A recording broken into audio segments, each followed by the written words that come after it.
Last week, we went through every single NHL team and identified one guy who I think is off to a rough start. Today, we're going to be a little bit more positive and outline a guy on every single team who I think is off to an underrated start this year. So it could be a guy that maybe it is the best player on their team and I just don't think they're getting enough public recognition, or maybe there's a guy on their team that is better and this guy is maybe second fiddle to him and just not really getting the attention. So we're going to start here in alphabetical order with the Anaheim Ducks, and I'm going to be going with Jacob Trouba. I think Jacob Trouba is off to an awesome start this year, and he's not really getting a lot of recognition about him. He's played in 20 games. He has 12 points overall. If we take a look at past seasons, I mean, he did have a 50-point season with the Winnipeg Jets. He's never had a 40-point season in his career, though, only 30 points and under. If we take a look analytically, he's getting deployed, playing a lot of minutes, and he's playing really well. The offensive and defensive impact are really strong this year. If we look back at past years, the defense just really hasn't been there overall. The offense has been there some years, but Jacob Trouba is having a really good start to the season. He's not really getting as much credit as some of their younger players in Leo Carlsson, Cutter Gauthier, Lucas Dostal. So Jacob Trouba is having an underrated start for the Anaheim Ducks. Moving on now to the Boston Bruins, one guy that I think is off to a pretty underrated start this year is Casey Mittelstadt. So Casey Mittelstadt doesn't have the flashiest of points this year, 9 points in 15 games with 4 goals and 5 assists. He has missed a couple games for the Bruins this year, but I'm more just looking at like the underlying numbers. Like, he's being deployed in a third line center role, which I think is probably appropriate for a guy of Casey Mittelstadt's caliber, but the offensive and defensive impact are in a positive, definitely above average. He was not impacting either side of the ice last year and was a reason why Colorado wanted to let go of him, but I think it's been a lot better for him this year. I don't think that he's a top 6 center, and I don't think he's being forced to play that role. On now to the Buffalo Sabres, and one guy who I think is having a pretty underrated start this year is newly acquired forward Josh Doan. Now, in 20 games so far, Doan has had 12 points with 5 goals and 7 assists. He only had 19 points last year with Utah in 51 games. If we take a look, though, he's being deployed in like a third line role right now, and he's impacting the ice in a positive way at both ends. I've always been really impressed with his two-way play, but I think his offensive play has even taken a step this year in accordance to not just getting points, but just impacting the ice. So I think Josh Doan can also be kind of like a grindy player, and I actually like the acquisition for the Sabres, considering I don't think they have a player that's like this. He's kind of like a unicorn, very unique in his own way. So Josh Doan, I think, is off to an underrated start this season. On now to the Carolina Hurricanes, and we're going to be talking about rookie defenseman Alexander Nikishin. Now, Nikishin is a little bit older for a rookie at 24 years old. He spent a lot of time in the KHL before coming over, so I think it's a little bit different than evaluating some of the younger guys, but he's having a solid season so far. In 20 games, he's got 2 goals and 6 assists for 8 points, and it's not just the offense. The defense is a little bit below average, but it was better than I was expecting, considering he is more known to be an offensive style defenseman, and even getting used to Carolina's system might be a little bit difficult, but I've been pretty impressed with him, and I am impressed with how much he's impacting the offensive zone. I think he will be kind of hovering around that 35-40 point range, considering he is off to a good start, and I think he's going to continue to grow. On now to the Columbus Blue Jackets, and we're going to be talking about goaltender Elvis Merzlikins. Now, you might be a little bit surprised I picked Elvis. I'm just pretty surprised that he's off to a good start. Like, I mean, I know Jet Greaves has kind of had more of the load, especially recently. They were rotating at the beginning, but Elvis is 4-4 with a .900 save percentage and a 3.37 goals against average. Take a look at his prior 3 seasons: .892, .897, .876. So this is a lot better of a start this year, and he's playing well in accordance to like goals saved above expected. He's in the 74th percentile right now of that, and at 5-on-5 overall, and this is the best season he's had since 2021-2022. So I think Elvis is kind of exactly where you need him to be, in more of like a 1B role at the moment. He's just making too much money at $5.4 million, but there's only 2 more years left on that deal, so I think Elvis is off to an underrated start for the Blue Jackets. On now to the Calgary Flames, and we're going to be talking about veteran winger Jonathan Huberdeau. Now, the Flames are obviously off to a really bad start this year, but I think Jonathan Huberdeau has been one positive for them. He's got 11 points in 17 games this year with 4 goals and 7 assists. The offense isn't too flashy, but the defense is also pretty impressive at the same time. I mean, he hasn't been this good defensively since 22-23. He was pretty poor defensively the last 2 years, so I'm kind of looking at that as a positive, and he's really one of the only guys on the team that's consistently producing offensively so far this year. You definitely expect more for $10.5 million, but I think this is kind of the player that Jonathan Huberdeau is at this point. On now to the Chicago Blackhawks, and we're going to be talking about their starting goaltender, Spencer Knight. Now, Spencer Knight is having having an incredible season this year. He's got a 7-3-3 record with a 2.42 goals against average and a 924 save percentage. And it's not even just like the counting regular stats. Like, his analytics have been unbelievable. Right now, if the season ended, he would be a finalist for the Vezina if it was my books. I think a lot of people do realize that he is having a great year, but I think it is being overshadowed by Connor Bedard's great start to the year at the moment. If Spencer Knight continues playing the way he is, I think Chicago can make the playoffs this year. On now to the Colorado Avalanche, and we're going to be talking about winger Artturi Lehkonen. Now, Lehkonen is off to a really good start to the year points-wise, on pace for his best season ever if he keeps it up. In 19 games, he's got 18 points with 8 goals and 10 assists. I think he's just being kind of overshadowed by his line mates in Nathan MacKinnon and Marty Necas. Obviously, McKinnon's a guy you always talk about. Marty Necas was a huge topic of conversation before he re-signed with the Colorado Avalanche. And Artturi Lehkonen's kind of the guy that keeps them together, I think, in my opinion. He's just a guy that doesn't get enough credit for battling in the corners, getting the puck out, still able to produce points and score goals too at key times. So I really like Artturi Lehkonen as a Habs fan. I was kind of sad to lose him when we did lose him, and I think his impact since we've traded him has just been great for the Avalanche, and they're getting extreme value from a player like this at $4.5 million. So Artturi Lehkonen's off to an underrated start for the Avs. On now to the Dallas Stars, and we're going to be talking about centerman Wyatt Johnston. Now, Wyatt Johnston, I feel like, is just flying under the radar this year. A lot of people are just really not talking about him, and he's off to a great start. He's on pace to have his best year yet with 21 points in 21 games, 11 goals and 10 assists, on pace to score over 40 goals so far this year. If we take a look, he's been deployed in first-line minutes, and overall impact in the game has been really solid. He's contributing offensively at that point-of-game pace. And if you look at his defensive impact, it was the best in 23-24, but this year he is back to really positive results on the defensive end as well. So Wyatt Johnston, I feel like, is just flying under the radar with Rantanen. Jason Robertson's off to a good start as well. So if Wyatt Johnston keeps this up, he's going to continue to be in conversations to make Team Canada. On now to the Detroit Red Wings, and we're going to be talking about winger Alex DeBrincat. Now, Alex DeBrincat is quietly putting up over a point-per-game season this year with 23 points in 21 games. He's got 9 goals and 14 assists. He had 39 goals last year as well. A lot of people, I don't think, realize how good of a season he was having. And he's playing great this year. He's being deployed in second-line minutes, but his defensive impact has been awesome so far this year. He's been a very solid two-way winger overall. Meanwhile, a very solid point producer for the Detroit Red Wings as well, and has contributed a lot to their success so far this season. So, a really great start from Alex DeBrincat. On now to the Edmonton Oilers, and we're going to be talking about defenseman Ty Emberson. Now, Ty Emberson, as you can tell, really isn't a point producer much in the NHL. He has 13 points as his career high last year. He has 3 in 18 games so far this year. What stands out about Ty Emberson is his defense overall, and he's having a great start to the year defensively. Definitely showing that he's a capable defensive defenseman in the NHL. Last year, I thought he had a really good start defensively and then kind of tailed off a bit, and then he was out of the lineup. But this year, he's basically been playing almost every single game, and his impact defensively has been great in a third pairing role, and his offense hasn't been awful either. He's just not really going to put up much. Ty Emberson's off to an underrated start. On now to the Florida Panthers, and we're going to be talking about defenseman Gustav Forsling. Now, Gustav Forsling always kind of flies under the radar until realistically being in the Stanley Cup recently. He's not really the flashiest offensive defenseman, but he can put you 35 to 45 points. He's got 10 points in 20 games so far this season, no goals and 10 assists, but overall the defensive impact has just been great again. Gustav Forsling only really had one rough defensive season about 4 years ago, but he's consistently been a top pairing, stabilized defensive defenseman who I think is just kind of a little bit of a tier under Jacob Slavin. Gustav Forsling's off to another underrated start this year with the injuries that the Panthers have. On now to the LA Kings, and we're going to be talking about their starting goalie, Darcy Kemper.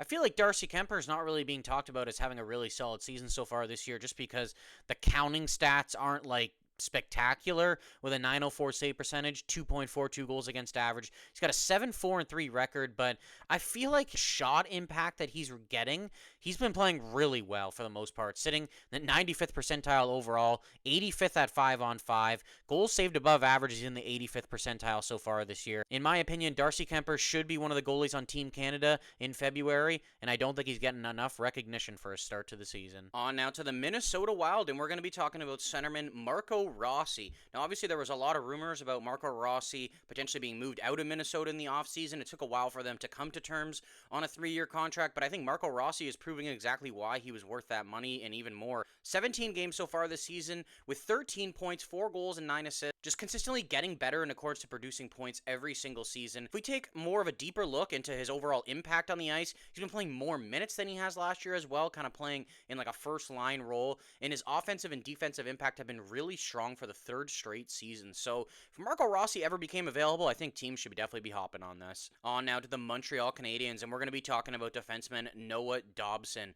Now, Noah Dobson has came in and I think been a stabilizer for the Montreal Canadiens, playing with Mike Matheson, even helping him out in accordance to his defensive game. Dobson's got 13 points in 20 games this year. Recently, he's been getting a shot on the first power play, 39 points last year, 70 the year before. He's definitely on pace for more than 39 this year.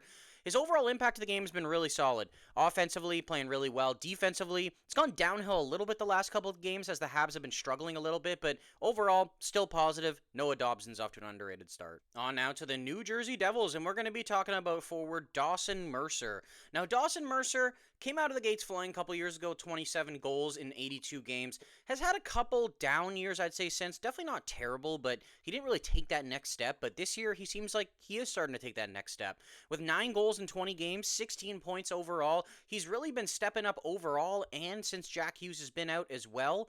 The overall impact of the game hasn't really been the greatest. We have seen it better in the past. The defense is really solid. He is kind of just putting up points right now, and I think he can be impacting the offensive zone more, but I do think he's off to a really underrated start this year. On now to the Nashville Predators, and we're going to be talking about rookie Matthew Wood. Now, I feel like Matthew Wood is really flying under the radar with his start to the year. There's obviously been a lot of negativity around Nashville, but Matthew Wood has been a bright spot for them. In 13 games, 6 goals, 10 points overall. Did get his first NHL hat trick a couple weeks ago as well. If we take a look at his overall impact too, really solid for an NHL rookie. Obviously, the defense will come over time. A lot of rookies aren't the greatest at defense. Some of them are. But his offense and overall in play driving has been really solid. So Matthew Wood is having an underrated start for the Predators. On now to the New York Islanders, and we're going to be talking about centerman Bo Horvat. Now, I think Bo Horvat is having one of the most underrated starts of the season so far in the NHL. In 21 games, he's got 14 goals and 11 assists for 25 points. As you can tell, he's never quite been a point-per-game player in his career. He's always been a little bit under, kind of like a really solid second-line center. But I think this year, Bo Horvat is playing like a first-line center so far. He's not really being deployed in those minutes, but his overall impact in the game is just tremendous offensively and really solid defensively as well. So I think Patrick Waugh should definitely be giving Bo Horvat more minutes, and I wonder if he's getting a long look for Team Canada. On now to the New York Rangers, and we're going to be talking about defenseman Will Borgen. Now, Borgen came over in that trade with the Kraken last year that involved Capo Caco going the other way. Will Borgen obviously isn't a very offensive capable defenseman. He can put up like secondary points, but his defense overall has just been incredible this year. He's sitting in the 96th percentile right now of impact, which I think is just awesome. I felt like he was better in Seattle for a couple years last year. I think was a pretty rough season for Will Borgen overall. He got that pretty big extension, over $4 million, but he's been playing second pairing minutes. He's getting time right now over Braden Schneider, who's a young guy that they were hoping that could be a future second pairing defense. Will Borgen is showing he's worth this contract and off to an underrated start. On now to the Ottawa Senators, and we're going to be talking about defenseman Artem Zub. Now, I feel like Artem Zub never really gets enough credit for how much of a stabilizer he is defensively. His offense obviously isn't the greatest, with 25 points being his career high, but he's got 10 points so far in 20 games this year. Like, he's on pace for basically getting 40 points this season. If we take a look, that defensive impact has just been consistently really good for 5 straight years. And this year, there's no difference, sitting in the 83rd percentile overall. This is debatably the best offensive season he's having within the last 5 years as well. So Artem Zub is playing like a quality second pairing defender right now and having an underrated start for the Sens. On now to the Philadelphia Flyers, and we're going to be talking about goalie Dan Vladar. I'll be honest, I didn't think signing Dan Vladar was really going to be the answer for the Flyers, as Sam Ersson was thrusted into a role that I don't think he was ready for. But Dan Vladar has been playing great so far. He's been playing kind of like a 1A goalie with a .911 save percentage, 7-4-1 record, and a .237 goals against average for a team that isn't really expected to make the playoffs, but is kind of in the hunt right now. I know basically every team in the East is in the hunt, but the Flyers have kind of exceeded expectations for me so far this year, and same with goalie Dan Vladar. Dan Vladar last year probably had one of his better years in his career, even though it wasn't great.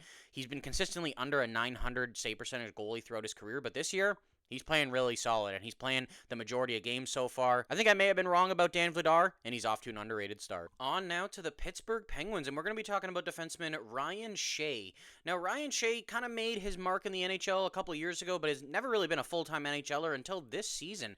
He's off to a pretty hot offensive start with 8 points in 20 games. I think that's pretty solid for a defenseman. His impact on the offensive zone has been really good. The defensive zone, not too much. He was pretty good defensively last year, but seems like he sacrificed that a little bit to be good offensively, but hey, he's getting points right now, and Pittsburgh's playing well, so good start for Ryan Shea. On now to the Seattle Kraken, and we're going to be talking about defenseman Brandon Montour. Now, Brandon Montour hasn't played in every game this season. He was dealing with an injury for a bit, but 16 games so far, he's playing really well. He's put up 11 points, 3 goals, and 8 assists. The thing with Brandon Montour is, too, he's producing points and playing really well defensively.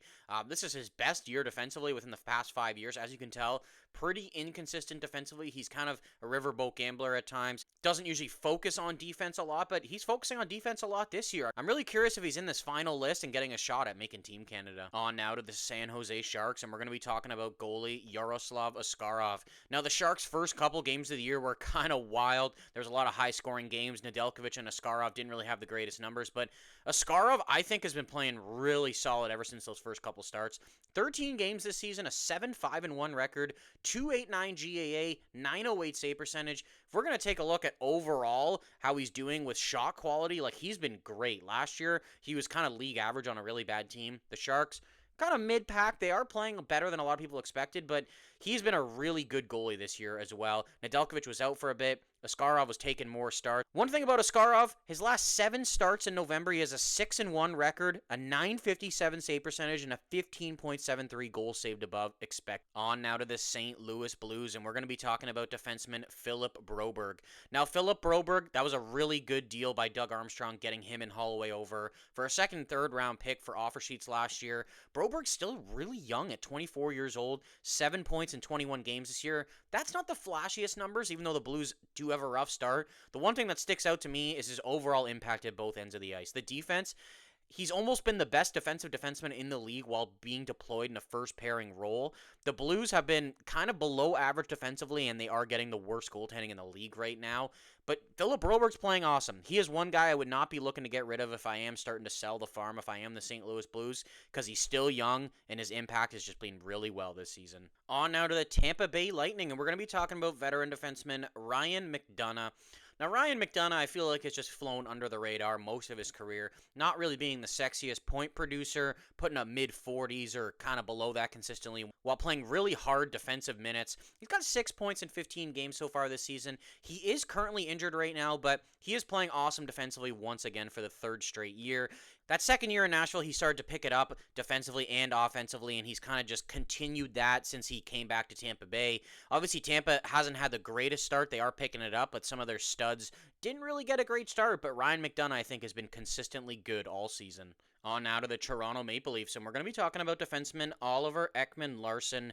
Now, Oliver Ekman-Larsson, despite a lot of Toronto's other defense, is off to a really good start this year. 15 points in 21 games with 2 goals and 3 assists, coming off a 29-point season last year in his first year in Toronto. But he's just having really strong overall impact on the game. He really hasn't been a reliable defenseman since the 21-22 season, just below average. Kind of was a reason he was bought out in Vancouver before going over to Florida. But he is playing pretty solid this year. I think he's playing like a second-pairing defenseman. Meanwhile, they're kind of paying him almost like a third-pairing defenseman now at $3.5 million. Definitely think that Oliver Ekman-Larsson's been a bright spot for Toronto in their weird start to the season. On now to the Utah Mammoth, and we're going to be talking about defenseman Ian Cole. Now, Ian Cole is mostly known for being a veteran defensive defenseman who's pretty physical. He's putting up a decent amount of points this year, I think, with 8 points so far in 21 games. He only had 17 in 82 games last year and only 11 in 78 the year before. So definitely on pace to have a better season offensively. If we take a look at his overall impact to the game, really solid at both ends of the ice. And he's also being deployed in a second pairing role, not a third pairing role. He did re-sign with them this offseason, a 1-year deal at $2.8 million. I was kind of curious about this. I was like, they've got a lot of defensemen already. Does he kind of just take a place of a younger guy that they could use? But no, he's been playing very quality minutes for Utah and has had an underrated start this year. On now to the Vancouver Canucks, and we're going to be talking about forward Aatu Räty. Now, Räty has been kind of thrusted into a role with Vancouver's lack of center depth this year, And obviously the points aren't really flashy with 6 and 20 games, but I think he's been playing pretty solid hockey for Vancouver, being a solid defensive center. Obviously, they do struggle with scoring goals sometimes, and it is something that you would hope that he could bring. He was a part of the Bo Horvat trade, so it is a guy that they're hoping that can make long-term impact for this team. But I've been pretty impressed with Ratu's game this year. I wasn't too sure if he would be a full-time NHLer, but I think he's proven that he is so far this season. On now to the Vegas Golden Knights, and we're going to be talking about centerman Thomas Hertl. Now, Vegas had a really hot start to the year with Eichel, Stone, Marner just producing at a really high rate. Dorofeyev scoring goals left and right. Thomas Hertl, I feel like, it's just kind of gone under the radar of having quietly a pretty solid season. 17 points in 20 games so far with 8 goals and 9 assists. He's always been a pretty strong two-way centerman, and he's showing that this year, being one of the best ones in the NHL. On now to the Winnipeg Jets, and we're going to be talking about defenseman Logan Stanley. Logan Stanley is off to a pretty good offensive start this year. He's got 9 points in 20 games with 3 goals and 6 assists. Every single year besides this, he's only scored a single goal in every year. Already got 3 this year, and he's on pace to have his best year offensively. He's got 9 in 20 games. He had 14 last year, 13 a couple seasons before, so I wouldn't be surprised if Logan Stanley eclipses that. His defensive play, despite being a big guy, has always just been kind of poor, and it's not really any different this year, but what's just standing out to me is the offense from Logan Stanley. It's good to get kind of secondary scoring, even if it is from your defenseman. Logan Stanley's a guy that I didn't know if he was going to be in the lineup every single night this year, and he's kind of proving that he should be. So Logan Stanley has had an underrated start for the Jets. On now to our final team, the Washington Capitals, and we're going to be talking about their goaltender, Logan Thompson. Now, Logan Thompson, once again, is off to a great start this year, an 8-5-1 record with a goals against average of 2 and a .920 save percentage.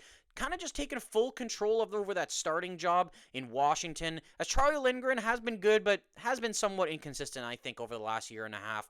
If the regular season ended today, Logan Thompson would be my Vezina winner. I think that he's been bailing out the Caps so far this year. They haven't really been off to the greatest start, but he has been elite at 5-on-5 and overall. I think there's no doubt that Logan Thompson should be on Team Canada, and he should probably get looks at being the starter on night 1. All right, that's going to do it for this video, going through every single NHL team and identifying one guy who's off to an underrated start this year.